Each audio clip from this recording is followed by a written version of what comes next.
Hello and welcome to the podcast. I'm Tim Benjamin, and I'm a composer. Today we're in Vienna on a Friday night in February 1785. And somewhere in the building, pretty cold building probably, a copyist is still writing out orchestral parts while the audience takes their seats, ready for a concert. The composer hasn't even had time to play through the final movement of the piece that the audience is about to hear, not even once. Neither is the orchestra for that matter, and he, the composer, is also the soloist. The piece is a piano concerto. It's in the key of D minor, and it is one of the few works its composer ever wrote that sounds, to modern ears, properly dark, stormy, even perhaps frightening. The composer is Wolfgang Amadeus Mozart, and he is 29 at this point, and this is the peak of his fame and, in fact, of his income, as we shall see, in Vienna. The venue that we're in 1785, and that sort of cold February evening, was called the Mehlgrube, which means roughly the flour pit, or the flour store. So, it wasn't actually built as a concert hall at all.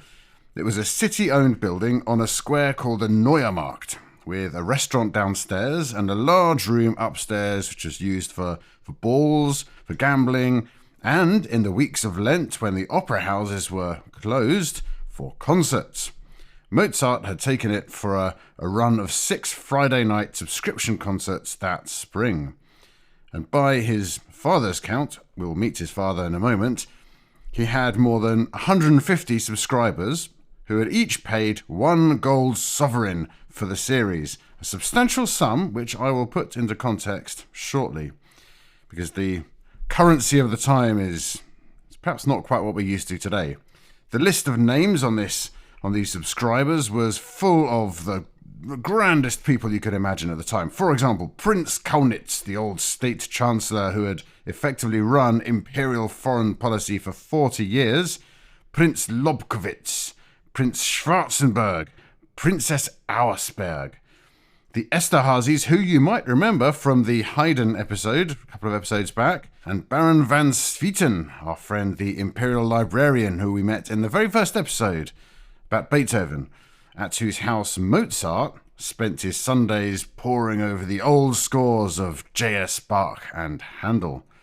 Mozart was running this whole enterprise. He was putting on the concerts, he was playing the solo part, and in this case he was also composing the centerpiece music, almost as the doors opened for this concert.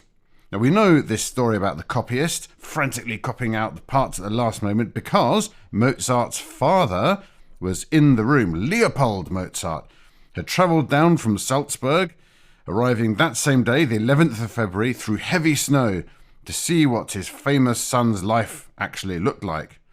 What he saw clearly rattled him, and he wrote it down for Mozart's sister back home.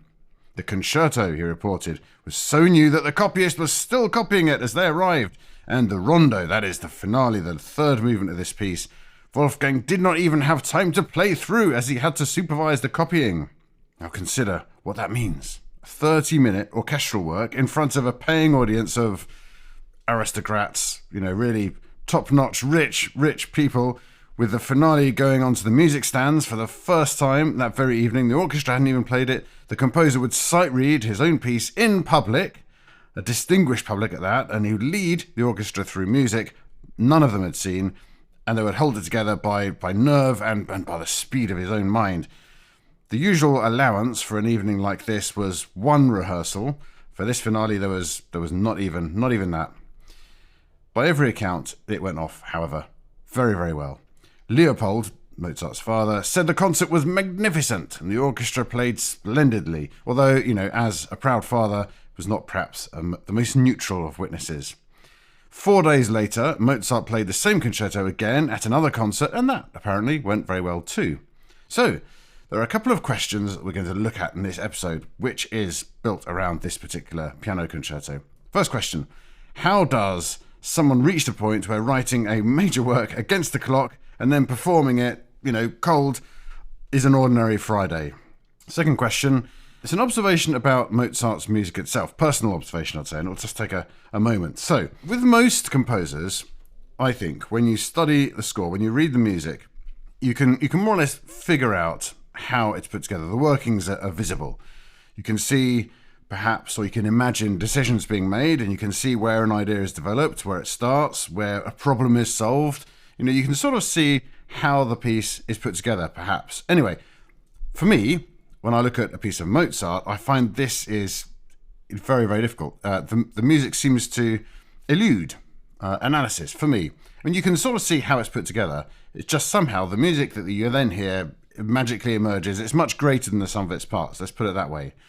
So I find Mozart personally very, very mysterious from that point of view. And this piece, perhaps, is a good example of that. Because here, in this piece, the drama of the piece is particularly clear. It tells a very clear story, I think. And there are decisions, therefore, which support the story that you can point to. You can look at them, you can see them in the score, and you can sort of see straight away what he's about. And yet, somehow, it adds up to something greater. So I think it's a good example of that. I don't know if that makes any sense to you. Perhaps have a listen to the piece and see what you think. Right. After this podcast, though, because we're going to examine in some detail the story behind this particular piece of music. So let's go back to before that 1785 concert, a long time before, to the very start of Mozart's life. He was born in Salzburg on the 27th of January 1756, which places, that night at the concert, the Melgruber, a fortnight after his 29th birthday. He was the last of 7 children, only 2 of whom survived infancy. That's Wolfgang, and his older sister, who was called Maria Anna, but she was known in the family as Nannerl. Nannerl. Curious sort of name, but that's what she was known as, Nannerl. So Mozart's father, Leopold, he'll be present throughout this story. So here is a little bit of a sketch of him. He was a working court musician in Salzburg. He was a violinist and a composer. He was very ambitious. And in the year of Wolfgang Mozart was born, Leopold published a textbook on violin playing that became standard work across Europe on how to play the violin. He was a serious musician, serious teacher, and when he found that he had 2, not just 1, but 2 extraordinarily gifted children, he did what an ambitious 18th century man would do, and he took them on the road, on tour. Nannerl matters here because she was a genuine prodigy in her own right. We always today think of Mozart as being Wolfgang Mozart. We don't tend not to hear so much about Nannerl Mozart, but she was brilliant also. When she was 13, her father described her with, parents' pride, not without cause, however, as one of the most skillful keyboard players in all of Europe. On the early tours that they went on, because they went on more than one, they went on several tours, she was often billed first, perhaps the headline act. So her story takes a turn later that says a great deal about the world they lived in. So keep her in mind. Most of the famous anecdotes about young Wolfgang Mozart came from the family and what they wrote down, from Leopold, and later also from Nannerl. So they do deserve some degree of caution. People promoting a miracle child have every reason to sort of polish things a little bit, perhaps. One account, though, can be trusted more than the rest because it comes from a skeptic. In London, when Wolfgang was 8, so they took him on tour to London, a lawyer and naturalist named Daines Barrington decided to test this boy properly for the Royal Society. Barrington half suspected a fraud, thinking the child might be older than claimed. So his first step was to write to Salzburg for the birth certificate and to verify it, which she did, and it was accurate. And then he ran his tests. He put in front of this boy a manuscript that had never been published or performed in 5 parts, with one line written in a particularly awkward old clef chosen to catch him out, and was told to play it. This child, 5 lines of music. That's pretty hard. I would struggle with that, and I'm not bad at playing and reading music. I'm not the best, but 5 lines, that's difficult. Anyway, 8-year-old, certainly when I was 8, couldn't even play the piano. But an 8-year-old, Wolfgang Mozart, he read it at sight perfectly. So Barrington then asked him, in this sort of, you can imagine, scientists at the Royal Society watching this live experiment, Barrington asked him to improvise a song of love and then a song of rage. And the boy threw himself into the rage bit so completely, in Barrington's words, that he beat the harpsichord like a person possessed. And when the test ended, however, a favourite cat wandered into the room, and the boy abandons the harpsichord and goes and go play with the cat. So a little later, he was running around the room also with a stick between his legs, pretending that it was a horse. So this holds both things at once. It's the almost frightening ability of this child, this genius, improvising this music, and then the actual straightforward 8-year-old boy who would rather play with a cat and play horses with a stick. There's two contrasting aspects of Mozart's life. They never come apart in his life. He's always both living life to the full as a person and also a complete and utter musical genius, bound together. So this grand tour, as historians call it, lasted 3.5 years. They're on the road for 3.5 years, from 1763 to 1766. They went to Munich, Augsburg, Frankfurt, Brussels, 6 months in Paris, and a fortnight at Versailles. Then they crossed the Channel to London for over a year, then the Low Countries, Netherlands, and home the long way round. Years of it, in a carriage with small children. It's easy to perhaps romanticize what that's like, but consider really what it actually involved. Roads that were made of, they were muddy, very heavily rutted, jolting wooden carriage, inns of wildly varying quality and perhaps not the most sanitary of places, illness, little effective medicine, the constant financial anxiety of a freelance operation that depended on whether the next noble household in the next town chose to invite you in and whether they're going to even pay you at all. For one royal performance at Buckingham House in London, the family received 24 guineas, a large sum, but it couldn't be relied upon, and the family was always one fever and a few missed concerts away from total disaster. And the fevers did come. In London, Leopold fell so ill that the children were forbidden to make noise in the house, and during that enforced quiet, the 8-year-old Wolfgang, as you do, wrote his first symphony. Couldn't play music, so he wrote music instead. Later, in The Hague, both children fell gravely ill, one after another, and for a time it seemed actually they might not even recover. Death followed this family across Europe. London also gave Mozart something that matters for the concerto that we're going to talk about in this episode. So, in London, he met another composer, named Johann Christian, or J.C. Bach, who's the youngest son of Johann Sebastian Bach, the great Johann Sebastian Bach. We had an episode about him, you may remember. By this point, Johann Christian Bach, J.C. Bach, was music master to Queen Charlotte, the wife of the reigning king, who is George III. Johann Christian Bach was known as the London Bach, because he lived in London, obviously enough, and he and the 8-year-old Mozart took to each other at once. Nannerl was there, and she described how they played. Johann Christian Bach would sit, the boy on his lap at the keyboard. Johann Christian would play a few bars, then stop, and Wolfgang would carry straight on. And then Bach would take over again, and they would go back and forth, until they had played whole pieces of music together, so seamlessly that anyone who couldn't see them would have sworn it was just one brilliant player. Now keep Johann Christian Bach in mind. His easy, singing, elegant style of music went deep into Mozart, and we will return to him when we get to the question of what this new music of this period in history actually was like.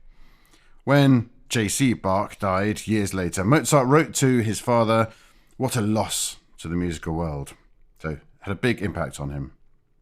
After this grand tour came trips to Italy, 3 separate trips between 1769 and 1773, mostly just father and son, with the mother and Nannerl left in Salzburg. Italy was where you went to learn how to write opera, which was the thing Mozart wanted to do above all else throughout his life.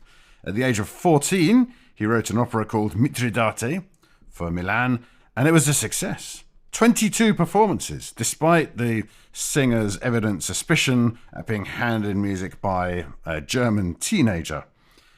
There is one story from this time in Italy that's very, very famous. You may have heard it. They went to Rome during Holy Week, and they heard a famous piece of choral music by a composer called Gregorio Allegri.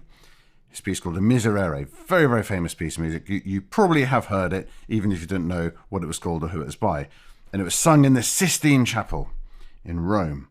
The legend, the story, says that the music was a closely guarded secret, that the Vatican forbade anybody to copy it on pain of excommunication. But then the 14-year-old Mozart listened to it once, returned to his lodgings and wrote the whole thing out from memory. So it got out, it was copied, it was available to the rest of the world. Now the feat of memory could well be real, and it is, extremely impressive. We have it from Leopold's own letter home. He wrote, "Wolfgang has written it down." But the sort of cloak and dagger element of this secret piece is mostly later embroidery of the story. The piece wasn't really secret for a start. Copies existed in several royal collections, and it had been performed in London for decades at this point. A tourist with money could buy a copy from a dealer. And there's no evidence that anyone attempted to excommunicate the Mozarts over this whole story. But it is a good story, good legend. Mozart tends to attract legends. But I think, the man himself is more interesting perhaps than the myths that spring up around him, because he's an extremely interesting person in his own right. So they go on this grand tour, they go on the Italian tours, and then the fun for Mozart stops. He spent his entire childhood and his teenage years touring around Europe, but then the fun stops because Mozart has to grow up and he has to find a job. The job is in Salzburg, and Salzburg becomes for him a bit like a cage. The difficulty was a man named Hieronymus Colloredo, who became the Prince Archbishop of Salzburg, and so the ruler of the place in 1772.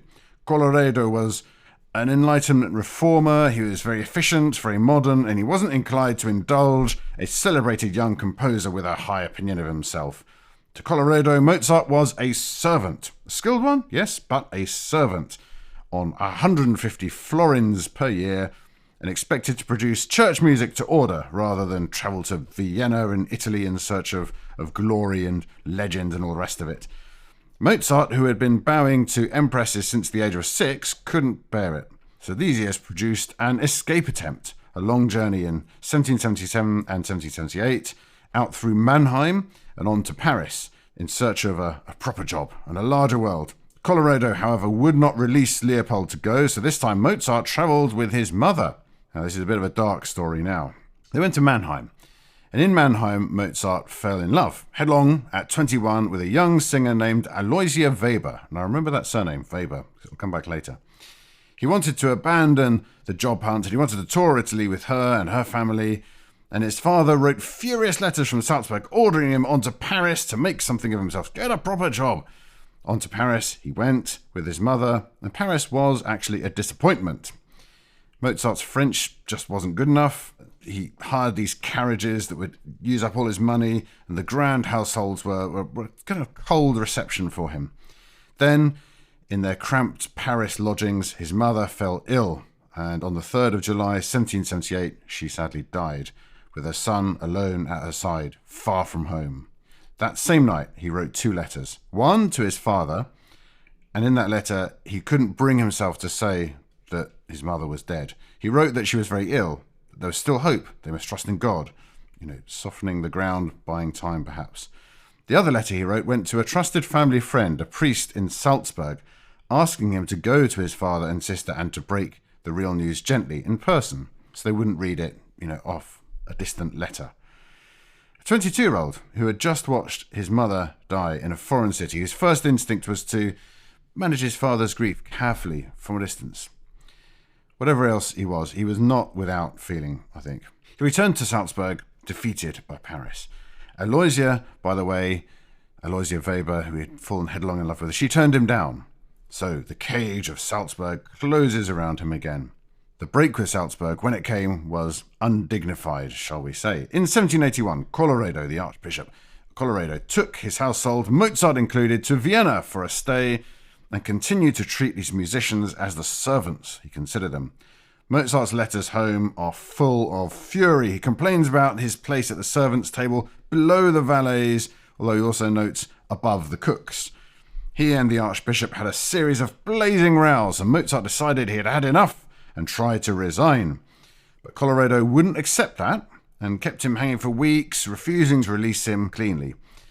It ended in June, however, when one of Colloredo's officials, a Count Arco, finally threw Mozart out of the room. But in Mozart's own words in the letter, Arco gave him a kick on the backside, or, as it's said in German, shall we say, directly translated better into English, a kick up the arse. So he was out. It had been his own choice to go, after all. He had pushed to leave, the Archbishop had dragged it out, and then had him ejected like a servant rather than letting him resign with any dignity. But rather than, crumbling or being disappointed, Mozart was exhilarated. He wrote to his father that, as far as he was concerned, Salzburg no longer existed. He was free. He was 25 with no job, no security, no patron, and he was about to do something that really nobody did in 1781. He was going to set up as a freelance musician in Vienna and live on his wits. Leopold, his father, was horrified. And, the reason's very clear. He had spent his life trying to settle his son into a safe court post at some prestigious palace somewhere. But Mozart had kicked this safety net away, or perhaps he'd been kicked through it on his backside. The relationship between Leopold and Mozart never really fully recovered. But Vienna is where I think the real story begins. So picture Vienna in the early 1780s. It's the capital of a grand empire. It's a city of coffee houses, of theatres, public parks. It's ruled over by an energetic, reforming emperor, Joseph II. Into this Vienna walks Mozart, with nothing but his hands and his head to earn a living. Now, how he earned his living explains that wet ink on the page at the Mellgruber. He ran a one-man enterprise, a business on several fronts all at once. He taught private pupils, who tended to be the daughters of the wealthy, for good fees. He published his music, he played in other people's concerts, and he staged his own. He wrote operas. The largest source of income was the subscription concert, also known as an academy, where he would compose a new piano concerto, hire a hall and an orchestra, sell tickets to the aristocracy, and then walk out on stage himself to play the solo part. So he was composer, star, and promoter, all in one person. He moved quickly in his private life too. He took lodgings with a family named Weber. You remember that surname? This was the same family as Aloysia, the singer who had turned him down back in Mannheim. But now there was a different sister in the household called Constanza. And this time, well, they hit it off. So the man who had been rejected by one Weber sister ended up marrying another. They married in August 1782, against Leopold's wishes as usual. In one letter, trying to bring Leopold round, Mozart all but admits that the marriage has already settled, perhaps already happened, writing that his father's good advice doesn't really meet the case of a man who has, as he puts it delicately, already gone rather far with a young woman. It's too late, Dad. So, by the standard of his old Salzburg salary, he was now making real money. A single Vienna concert could bring in more than 500 florins. The family took a smart, expensive apartment near the cathedral, the one now called the Figaro House, at 460 florins a year, so really an upper bracket kind of address. He bought a very fine fortepiano from a maker named Anton Walter for around 900 florins and a billiard table for about 300 florins because he liked billiards. Why not? This was a man living at the top of his earning power and at the edge of his means at the same time. In the middle of all this, in February 1784, he began keeping a notebook, a catalogue of every work he finished, with the date and writing down the opening bars of music. So it's a very valuable thing to have because it lets us date his music really to the day it was finished. And that's how we know the D minor concerto went into the book on the 10th of February 1785, actually the day before the premiere. So let's have a look at money. I've mentioned florins, I've mentioned a gold sovereign, all of these kinds of things. There are lots of coin names from these days. Florins, gulden, kreuzer, ducats, all these kinds of things. And they conjure up the world nicely enough, but perhaps they mean very little unless you know what they're worth. So let's have a little explanation of this. I think it's quite interesting. Start with the everyday unit. The two names for the same thing, the gulden or the golden, also known as the florin, is written full, F-L. One gulden divided into 60 kreuzer, and the kreuzer was the small change that you actually tended to handle day to day. So the ordinary ladder is gulden at the top, kreuzer below. Pounds and pence, perhaps. Dollars and cents. But then there were the gold coins, which floated on top of the silver system. A ducat was a small gold coin worth about 4.5 gulden. So gulden silver, golden florin silver, ducats gold. Slightly different system of currency. A souverain d'or, a gold sovereign. The coin that each of Mozart's subscribers paid with was worth roughly 13.5 gulden, or about 3 ducats. Now, prices, all from Vienna in these years, so you can kind of feel the scale. It's not quite the same today, but you can get a sense of it. A cup of coffee with a pastry, cheap roasted barley sort from a street stall, cost 1 kreutzer. A pound of beef, about half a kilogram of beef, ran to 5 kreutzer. And fittingly, the Melgrube itself, the very building Mozart held his concerts in, advertised a sit-down dinner served at 9:30 in the evening for 20 kreutzer, with drinks at an extra charge. 20 kreutzer, that's a third of a gulden for dinner out. So, set against that, about wages. A day labourer earned around 15 kreutzer per day, a quarter of a gulden, so perhaps 6 or 7 gulden in a month of steady work. A jobbing church musician could earn even less really from a single post, 25 gulden a year in one documented case, although such men held several jobs at once. Petzel, who is a contemporary writer, reckoned a single man could live comfortably enough on 500 to 550 gulden a year. It's about 45 gulden a month. And a senior civil servant on 800 a year, drew about 67 a month. Mozart's old Salzburg salary, the one he had walked out on or perhaps been kicked out of, was 150 florins a year, 12.5 gulden a month, so not very much in comparison to that senior civil servant, of course. His Vienna rent alone on the smart apartment that he had came to nearly 38 gulden a month. So you start to see why it mattered to Leopold that Mozart really had a good job and that he looked after his money. So let's put the subscription concert into that context. So there are more than 150 subscribers, each paying 1 souverain d'or, 1 gold sovereign. It's about 13.5 gulden for the run of 6 concerts. So that series would gross about 2,000 gulden for the whole series. And that's actually Leopold's figure. He wrote it down, 2,000 gulden. We don't have an itemised account of the cost, but the big items were the hall itself, the orchestra of freelance players, the copyist, of course, the famous copyist, and the lighting and heating of a winter room. Leopold mentions elsewhere a concert venture whose costs alone came to 200 florins, so the orchestra and hall ate a real share of the takings, although the margin on the series was clearly very, very large. On a good single night, the numbers could be quite striking. Leopold reports that Mozart cleared 559 gulden at one concert, some he called unexpected. So you set that beside a labourer's 6 or 7 gulden a month, that single evening, 559 gulden, that was close to a decade of that labourer's work. So why did composers go to all this trouble and risk? Well, pretty self-evidently on these numbers, and certainly for Mozart in these years, it was for the income. And that, actually, is what made Mozart unusual. A composer at the time usually didn't take these kinds of risks. They would normally earn a living by combining 4 things: commissions, performances, teaching, and the one-time sale of a manuscript for printing rights. There was no copyright really as such as we might understand it today, and no royalties for sure, but once you sold a piece, that was the end of the money from it. Mozart had arrived in Vienna in 1781, determined to live by all 4 of those things at once, rather than to take a single court salary, and the subscription concert was the whole engine of this business plan.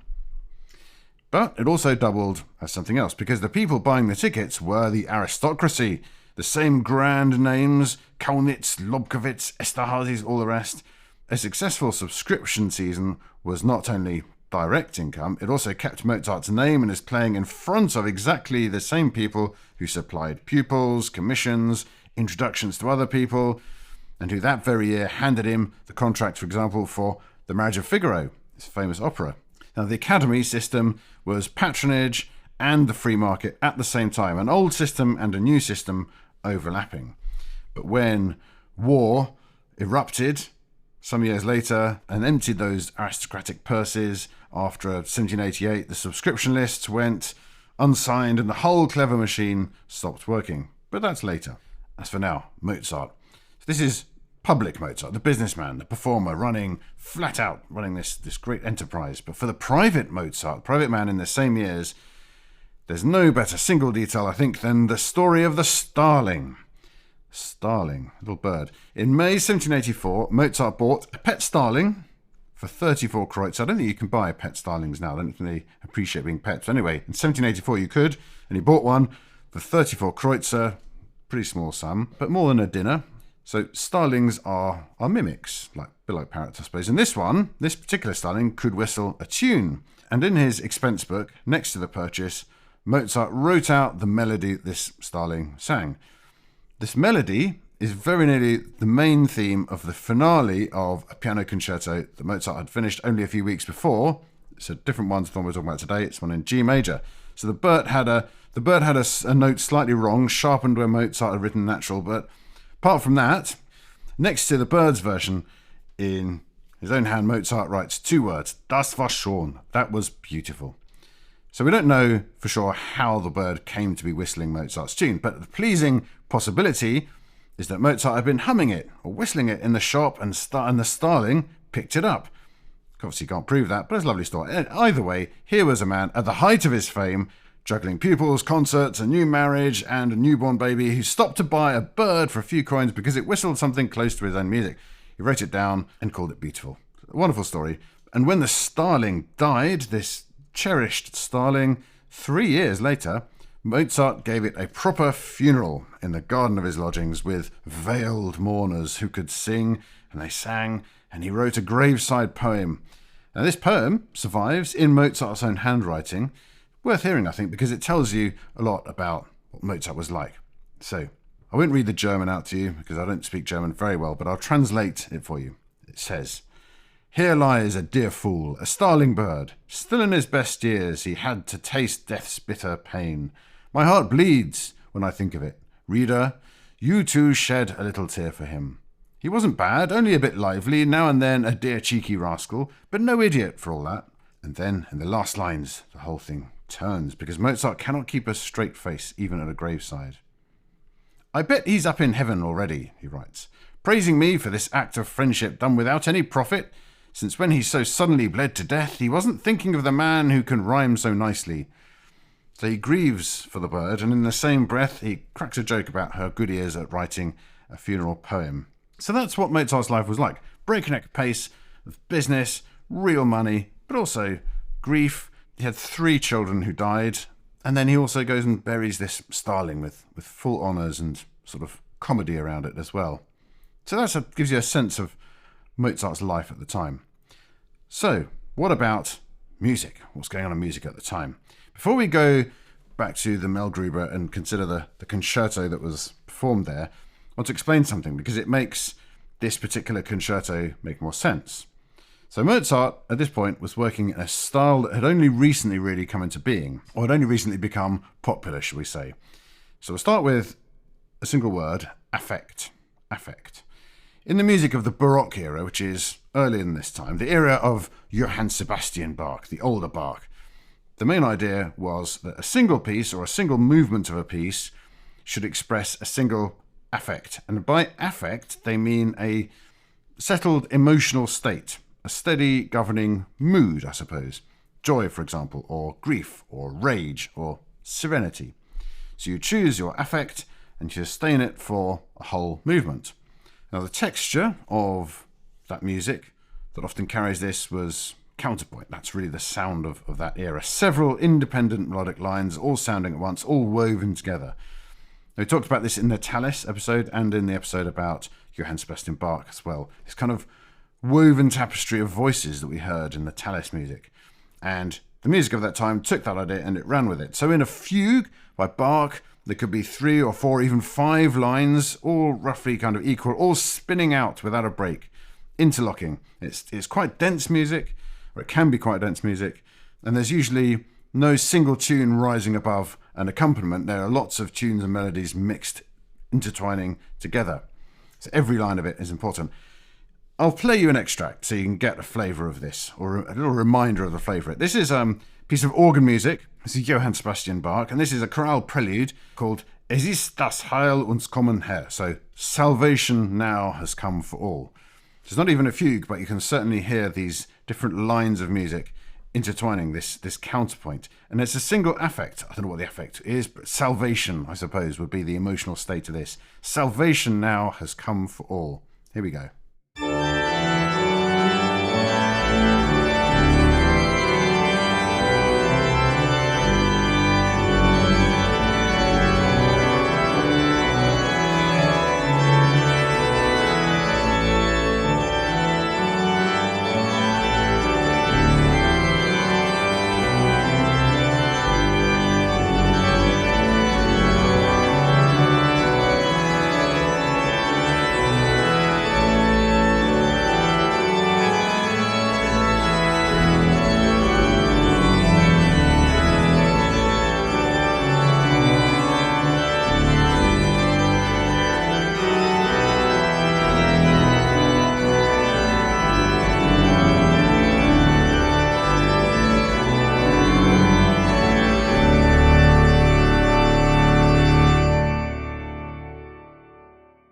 Now, let's consider what the next generation did. The new music, the new style, which grew up in the middle of the 18th century, just overlapped with the end of J.S. Bach's time. It's this time we actually called classical, but that wasn't a word that anybody used at the time. It's a label that's been given to it later. So bear that in mind. That's quite important when people say classical music. The classical period, this time from roughly 1740, 1750 up to about 1800. So instead of several equal interwoven lines, you mostly get one singing melody on the top with some sort of accompaniment underneath supporting it. A sort of tune and its backing, perhaps. The texture is more thin and clear, I suppose, certainly clearer. Often the accompaniment just goes through a chord, patterns of a chord, breaking it up into small patterns, keeps things moving underneath the melody, and the melody's more important. So the phrases also change shape in this new style. So instead of spinning out endlessly like the music of J.S. Bach, the music begins to speak in small chunks, in small phrases or sentences. Phrases that can sound like a question, then answered by another phrase that sounds like a reply or an answer. Short, balanced, small breaths and pauses between them, just the way speech goes. It's quite conversational and it's built to sound very natural, very easy, very clear. Now, the change that matters most for this piano concerto is around this. This new style allowed contrast within a single movement. The Baroque rule before was one affect per movement, one mood that holds throughout. But the new composer, the new style of composing, that breaks that rule. You could now have a stormy idea, and then just a few moments later, within the same movement, you could have a tender idea answering the storm idea. Light and shade together. Drama, in other words. Conflict between moods. Once you can do that, music isn't just one steady thing. It becomes closer, perhaps, to a play without words, with different characters and feelings set against each other. So if you go and listen to a piece of music by Johann Christian Bach, J.C. Bach, the London Bach, J.S. Bach's son, Mozart's friend, you can hear this new world arriving. A clear tune on top, simple support underneath, and then the most important part, contrasting ideas within the one movement. Perhaps one charming, one serious, something like that, set against each other, contrasting ideas. So I'll play a piece now on a fortepiano, a piece of J.C. Bach, showing this thinner sort of style. This is from one of his piano sonatas, now published in 1766, so perhaps, just about, this could be what he played with young Mozart when they met in 1764, or certainly something very, very similar. Note the two contrasting ideas close to each other, and how different that is to the single affect of the J.S. Bach organ piece we heard a moment ago.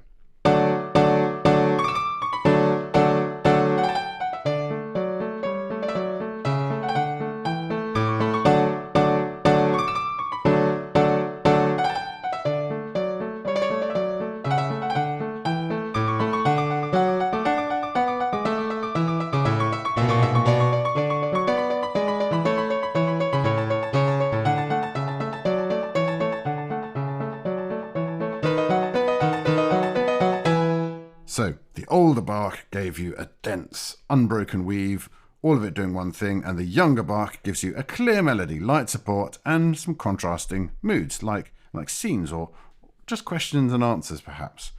Now, that second approach is really what Mozart grew up with.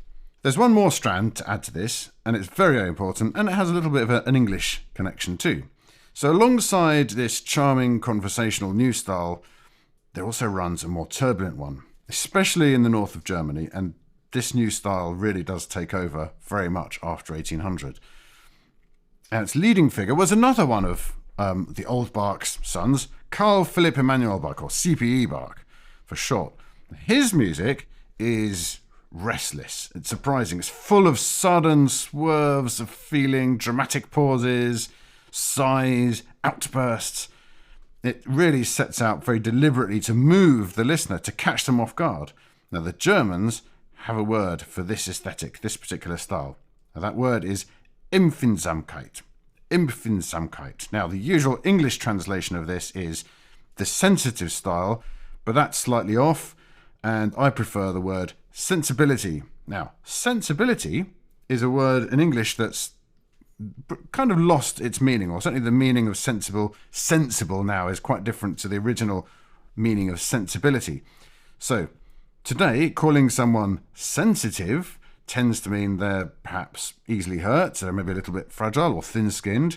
That's not what sensibility meant in the 18th century. Sensibility means a refined capacity to feel deeply and to be moved, an openness to emotion which is treated as admirable or noble even. To have sensibility was a virtue. It meant your soul was finely tuned. Now, there's one place most of us will still meet this word in its old sense, and that's in the title of Jane Austen's novel, Sense and Sensibility, which you may have read that. And that turns on the contrast between sense, meaning level-headed restraint, and sensibility, meaning open, demonstrative, romantic feeling. Now, I want to be careful here, because it'd be neat to call, the novel and the concerto this time sort of twins, but they're not quite. Jane Austen's novel was not published until 1811. Even her first draft of it came out, a decade after this piano concerto we're going to look at and this music of this time. So the book comes later than this period where this music's really taking off.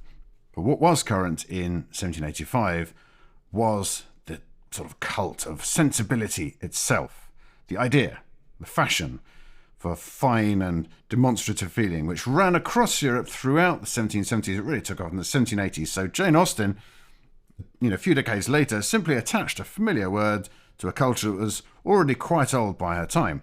So when you hear the swerves of emotion in this piano concerto, the way it moves from menace to tenderness and back again, that's the spirit of sensibility, of empfindsamkeit, that's running through it. C.P. Bach, Carl Philipp Emanuel Bach, puts it as plainly anyone. A musician, he said, cannot move others unless he himself is moved, i.e. he has good sensibility. So let's listen to some music by C.P.E. Bach in this different style to compare against J.C. Bach and also J.S. Bach. Now this is the opening of C.P.E. Bach's first Württemberg Sonata.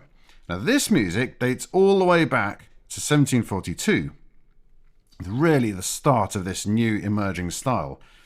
J.S. Bach is actually still alive, he dies in 1750, so the two styles here are really overlapping. Now listen for how the mood shifts multiple times in this short example. Here we go.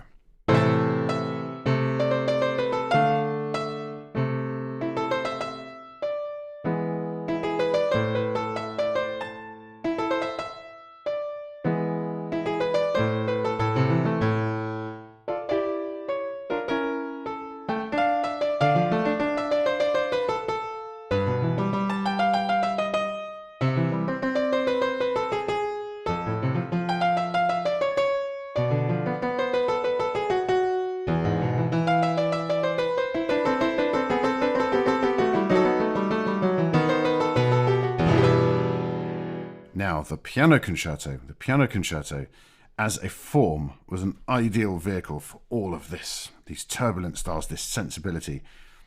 Consider what a piano concerto is. So one person is alone at the keyboard, set against a whole orchestra, a big crowd. They take turns, they interrupt each other, they argue, they agree, they console each other. It's a drama with two characters, the one and the many. It's kind of quite close to operatic. And that is why Mozart, who loved opera above everything else, put so much of himself into it. A Mozart piano concerto is a bit like an opera for people holding instruments instead of singing. Now, one more thing before we delve into the concerto. I mentioned earlier fortepiano, and the two Bach extracts you heard were on fortepiano. So that was the piano Mozart played, and it's not probably the piano that you might conventionally picture. Let's start with the name, fortepiano. It tells you a large part of the story. Fortepiano means literally loud soft, or rather better, strong soft from Italian. Now that sounds like an odd thing to call an instrument until you know what came before it. The harpsichord, which is the main keyboard instrument until then, that plucks strings with a little quill mechanically, so every note that comes out at the same volume. No matter how hard you bang the key or how gently you press the key, you can't get louder or softer just by using your fingers like that. The new instrument, the fortepiano instrument, hammers the strings instead of plucking them. And so, for the first time, how hard you strike the key decides the strength of the note, because you hit the key very hard, the hammer hits the string harder, makes the note stronger or louder. So you could play strong and soft, forte and piano, all by yourself, and shape a phrase, swell and fade away. That's a real breakthrough, and it's recorded in the name of the instrument, fortepiano. So, at the time, the instrument was called, now you may hear both terms, this is a little bit confusing, but don't worry. At the time, the instrument was also called the pianoforte and the fortepiano, more or less interchangeably. Pianoforte, soft, loud. Fortepiano, loud, soft, take your pick. But these days, we've tidied things up a little bit.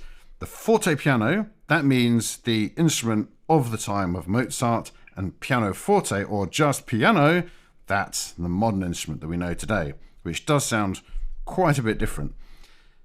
Our word piano, therefore, is simply that old name, fortepiano, pianoforte, worn down over time, shortened, a bit like the word perambulator gets worn down to pram.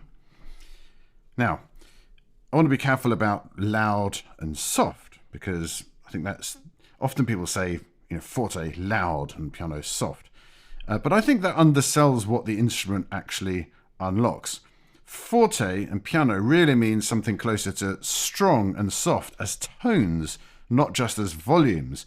Think about the harpsichord again. You could make it sound bigger by playing more notes at once, a fuller chord, more fingers down, big run of notes. But you can't change the tone of any single note because the pluck is always the same. The fortepiano lets you vary the speed at which the hammer strikes the string, and that unlocks an enormous amount. Not just loud or soft, but every gradation in between. A different colour, different weight to each note depending on the touch. That's a real advance. Perhaps you could think of it as a difference between an on-off switch and a dimmer for your lights. Now, once you have that, soft stops becoming a single setting and becomes a whole world. So, we take the soloist's entry in the concerto that we're going to talk about. It's a romance, and it's marked piano, soft. But soft contains dozens of different volumes and colours inside it, and the player chooses amongst all of those different colours, chooses what to play within the compass of what soft might mean. And more than that, when a soloist plays piano against an orchestra, it can't literally be quiet necessarily, or you wouldn't hear it. So it has to be what you might call a soloistic piano. Soft tone in character, gentle, inward, but still carrying, still audible over all the other players around it. So soft as a quality, not as a kind of measurement of volume. Now that distinction, that's the whole art of it. And this is where the instrument and the music meet, because it resonates with the sensibility we were just talking about, the empfindsamkeit. A music of fine and shifting feeling needs an instrument with fine and shifting gradations of tone. So the fortepiano unlocks the ability to do this empfindsamkeit in music. It gives the player a granularity of emotion that the harpsichord couldn't. The ability to lean on one note and ease off to the next, to colour a phrase, the way a voice does. The instrument and the new emotional language, they arrive together, and they need each other to come about. Now this matters for the kind of music we've been talking about, the kind of music of the era, a style built on contrast and light and shade, on feeling that swerves, that breathes, that needs an instrument that can do light and shade under the hand, actually under the control of the player. The harpsichord couldn't do that, but the fortepiano, it could.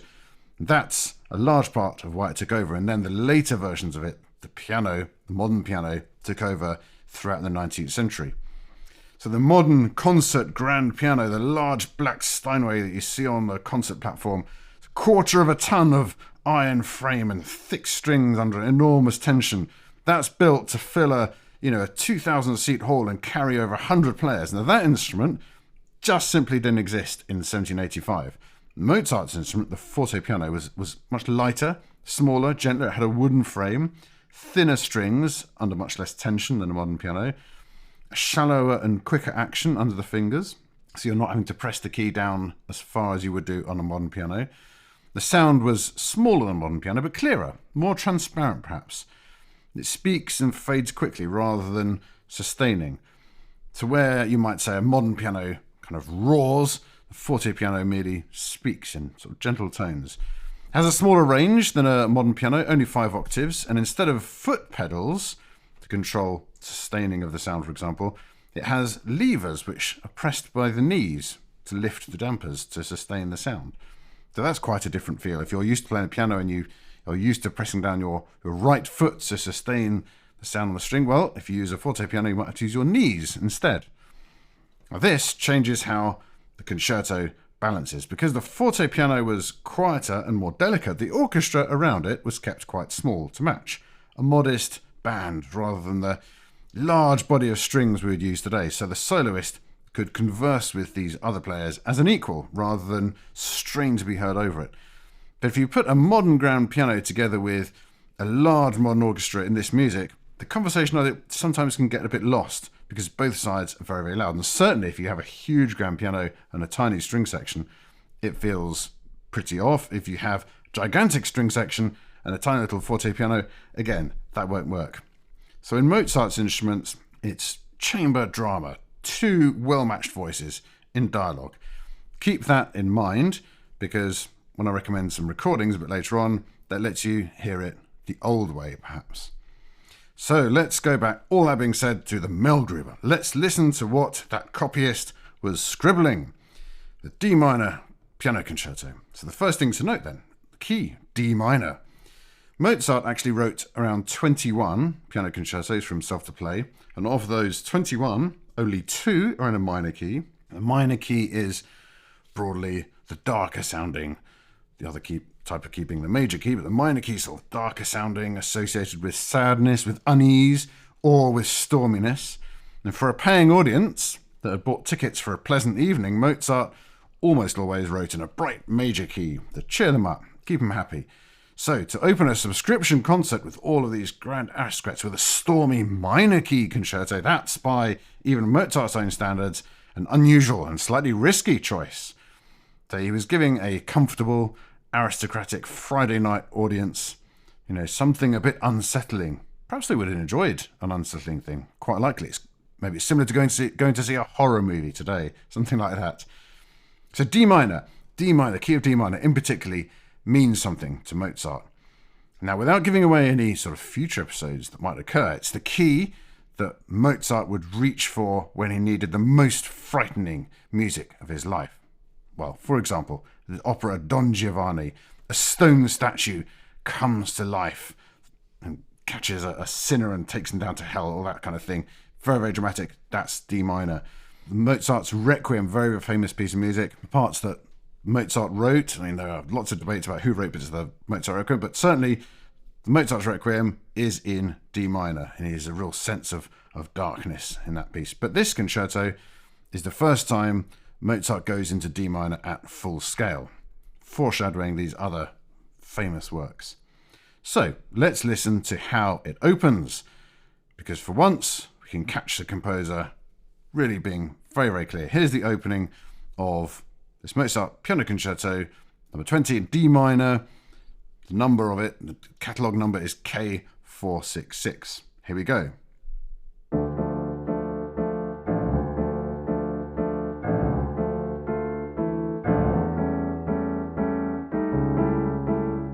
So, there you go. There's no tune as such. There's a decision. A conventional concerto opens with the orchestra laying out a clear melody, sort of calling card. Here is our theme. And then the piano would then take it up after the orchestra. Mozart refuses. Instead of that, we've got the low strings. They churn and they growl, a restless, syncopated, sort of throbbing, pushing against the beat, ominous, like something pacing in the dark, perhaps. The energy is in this uneasiness, not in any melody. And then the full orchestra erupts upwards in flashes. It's very menacing, and it's menacing on purpose. He could have written a tune. He could have just written a tune. But instead, he chose to write a mood.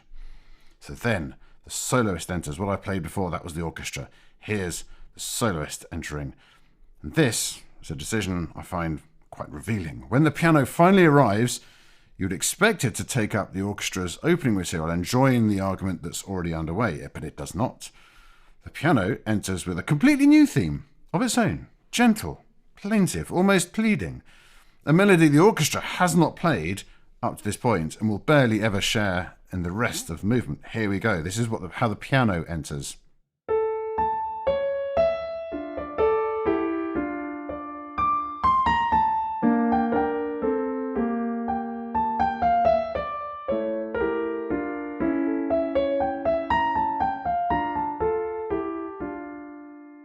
Now consider, what does that do to the drama?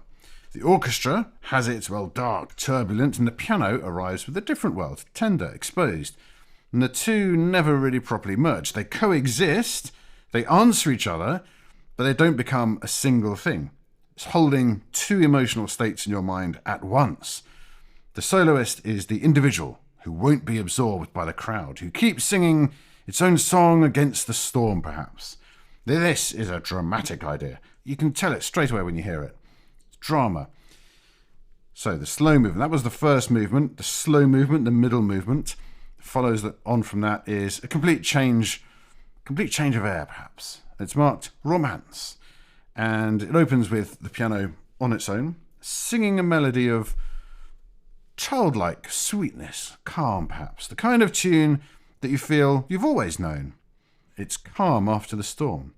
But this is the age of sensibility, of contrast within a movement. So Mozart doesn't leave us in this kind of lovely, warm feeling. In the middle of this serene movement, the music suddenly bolts away, breaks into a stretch of agitated, racing minor key playing, all sort of churning triplets, the anxiety returning without warning before the calm comes back and gathers up again.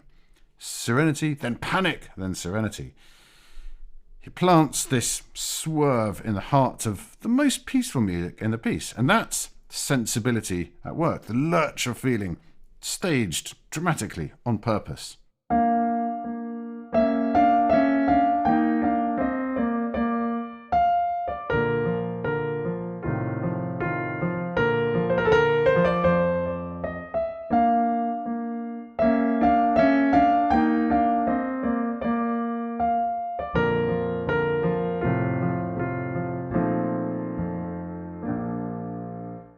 So then comes the finale, the third movement. Concertos at this time typically have 3 movements. So comes the finale, which opens with a figure which is worth knowing the name of, a Mannheim rocket. Now this, I'll just play the opening and then I'll explain this Mannheim rocket thing. Here's the opening of the finale.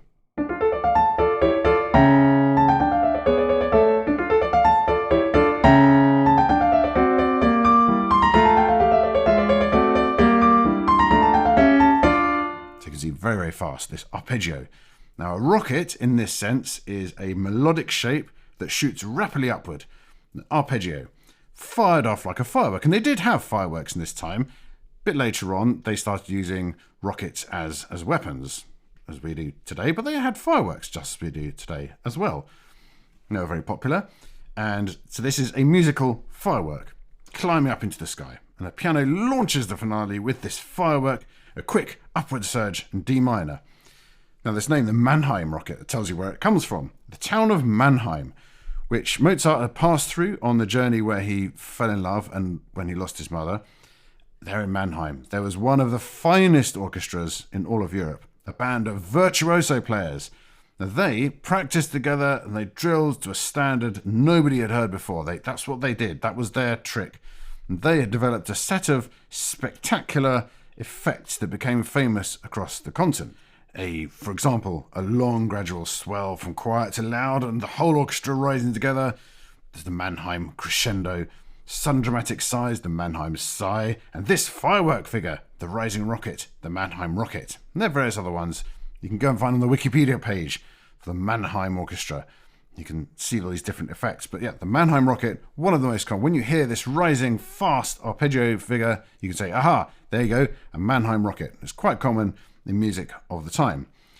A visiting English writer went to Mannheim and said the Mannheim Orchestra had so many brilliant soloists in it that it was like an army made up entirely of generals. Now, Mozart heard that band, he absorbed all its devices, all its tricks, and here he fires off one of its signature rockets to launch his stormy finale. Now, the finale runs in the dark for most of its length. Then at the end, Mozart does something that, people argue about. What's he up to here? The clouds part. The music turns to the bright D major. The wind instruments in the orchestra strike up something almost cheerful, and the work ends in apparent good cheer. So what do we make of that? What's the dramatic meaning of this? Is it a real victory, the storm overcome, light winning? Is it perhaps just social convention, the expected happy ending added because that was how you sent an audience home content in 1785? Or is there something ironic about it? A major key smile pasted over music that has been deadly serious and menacing for half an hour. Now, there isn't really a settled answer.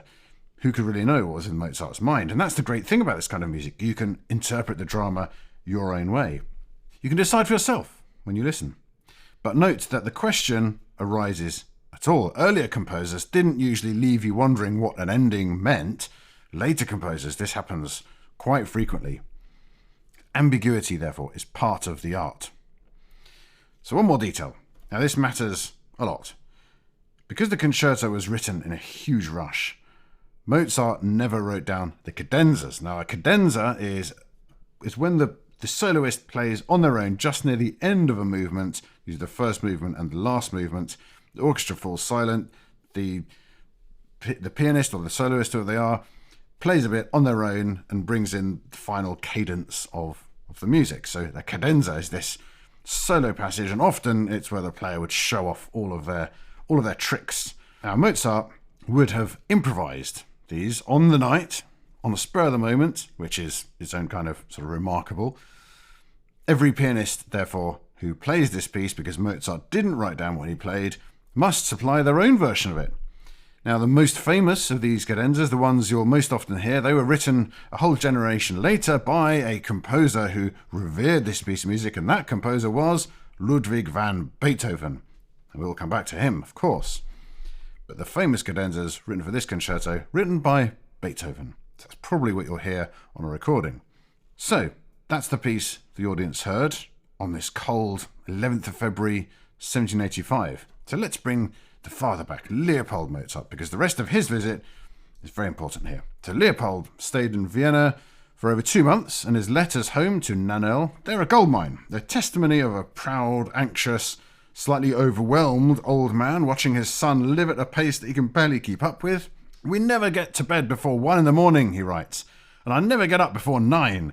Every day there are concerts. The whole time is teaching, music, composing, rushing about." And then a line that tells you a huge amount. "Since my arrival, your brother's fortepiano has been taken at least 12 times to the theatre or to some other house." 12 times in a few weeks they had carried Mozart's piano or fortepiano across Vienna to yet another concert. That's the tempo of his life. Even the instrument doesn't stand still. At one concert, during Leopold's visit, the emperor himself, Joseph II, was in the audience, and as Mozart played, the emperor waved his hat and called out across the hall, "Bravo, Mozart!" Now Leopold writes this down for his daughter Nannerl, and he admits that tears of joy comes to his eyes. Here, as you would, I suppose, the emperor himself saying, "Bravo, Mozart!" So this difficult, controlling, slightly disappointed father who's given his life to this boy and then watched him kick away every safety net that he had, sits in a Vienna hall watching the emperor himself cheer his son by name. Incredible. Then, the day after this D minor concerto, the first performance, here comes a moment that perhaps we could think of as a bit of a summit at this time in Mozart's life. There was a small private party at Mozart's apartment. A few friends coming together to play string quartets for pleasure. And one of the players in the quartet that evening was Joseph Haydn. Haydn. You remember him from the whole episode about his Farewell Symphony. Haydn, at this point, was the most respected composer alive. He was 24 years older than Mozart. He was the established master. But the two had become close friends, playing in the same string quartet together and learning from each other. Mozart admired him greatly. At some point that evening, however, Haydn took Leopold to one side and said to him, this old father, kind of up from the provinces, said to him words that Leopold copied out for Nannerl, almost certainly to the letter. This is what Haydn said. "I tell you before God, as an honest man, that your son is the greatest composer known to me, either in person or by name. He has taste, and what is more, the most profound knowledge of composition." There you go, the greatest composer known to me, in person or by name, from Haydn, no less. The very day after the concerto, the first performance of this piano concerto. Now that visit, in the spring of 1785, that was the last time Leopold and Wolfgang Mozart saw each other. The father went home to Salzburg, and they never met again. Leopold was dead 2 years later. So Haydn's verdict, delivered to the old man in his son's crowded apartment, was the last great gift of that relationship. Whatever had gone wrong between them, the abandoned job, the unwanted marriage, the years of sort of friction, Leopold got to hear the greatest living composer tell him to his face that his son was the best there was. And then he went home. So, before some listening recommendations, let me come back to the observation from the start I made, a little observation about Mozart and trying to understand his music, just my personal observation. In this concerto, I think the decisions, the dramatic decisions he made, they're very, very visible. The opening with menace, with no melody. Then the soloist given a separate theme that never quite joins the orchestra as well. The panic planted in the middle of the middle movement, the most peaceful movement. The Mannheim rocket, traceable to a specific orchestra on a specific journey. The ambiguous major key ending. All of that can be pointed to on the page. You can look at it, you can point at it, you can analyse it, and many people have done so. And yet, I think it's greater than the sum of the parts. Knowing how all of it sort of works and pointing to all these different bits, you can still put it down and feel you haven't explained this music. The ingredients are clear, but the way they add up, they just aren't. So you add in the circumstances written against the clock, the finale performed unrehearsed, the gap between what we can analyse and what we can't, and what emerges from it, that only widens. So I'm just offering an observation here. I don't have a resolution to that contradiction. It's something that I see quite a lot in Mozart's music. And perhaps you'll see that as well. Up to you. Listen to it and see and find out. So listening recommendations then. How to listen to this piece of music. So I'm going to show you 3 recordings here.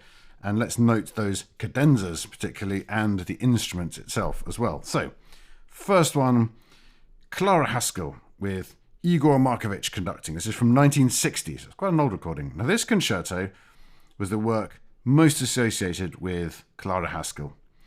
And she plays her own cadenzas. She written herself, which suits the whole idea of the piece. I think the soloist as sort of part composer of it. It is on a modern piano, and her playing it's really well known for an unforced naturalness, sort of sense of poise, more candlelight, should we say, than lightning and thunder. Very good place to start. Great recording.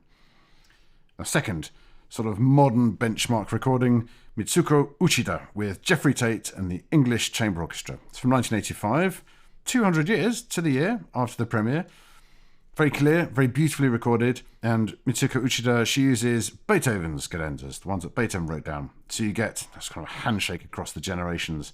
Beethoven's voice inside Mozart's piece at these 2 moments. The third one, and we'll find all these on the Spotify playlist, of course, as usual. The third recording, in many ways, is the one I most want you to hear because it will kind of rearrange your sense of the whole piece. This is Robert Levin, as a soloist, with Christopher Hogwood and the Academy of Ancient Music. Wonderful group of musicians, the Academy of Ancient Music. This one, as it's well known, the Academy of Ancient Music, they play on authentic instrument. This one is on the fortepiano, Mozart's kind of instrument, with a small orchestra playing instruments of that era. The conversation of equals is very clear here. Rather than the sort of 2 sides shouting, you hear this conversation, this dramatic conversation. And Robert Levin, he improvises his own cadenzas as well, fresh, but in the old style, the way Mozart would have done on the night. So the closest I think that any of us are going to get to standing in the Melgruber in cold February 1785 with the ink still wet on the page. Now we'll come back to Mozart in time in a future podcast, I've no doubt. There's a great deal still ahead of him, and ahead of us, I suppose. Operas, the Requiem, but that can wait. There's a thread here that leads on to the next episode, the very next episode. The cadenzas most pianists still play in this concerto are Beethoven's own, written out of his admiration for the piece. And in those very years, around 1800, as Beethoven was making his name in Vienna as a pianist, as we talked about in episode 1, Mozart's concertos were exactly the sort of thing he played. Now, we can't prove necessarily that he performed this one on any particular night, but it would have been entirely natural for him to play this in a concert. So Beethoven is already in the room, should we say, as this episode ends. Next time, the 10th episode already, we'll turn to Beethoven himself. We'll look at his 3rd symphony, the famous Eroica Symphony. This is the work where he stops sounding a bit like the inheritor of Mozart and Haydn and becomes something new, the real Beethoven. And the very first episode in this podcast series was Beethoven's First Symphony, so I think it feels right to mark double figures with his Third Symphony. Very, very famous symphony. Can't wait for that one. But for now, go and listen to the D minor concerto of Mozart, D minor piano concerto. Listen for the soloist who refuses to join the crowd, the conversation between them. Of course, if you ever get the chance to hear it live, absolutely do that, especially if someone's playing a fortepiano. Absolutely go and see that. Anyway, I'll go and immerse myself in the world of Beethoven's Third Symphony. The next podcast, you go and listen to Mozart's Piano Concerto in D minor. Enjoy that. Bye for now.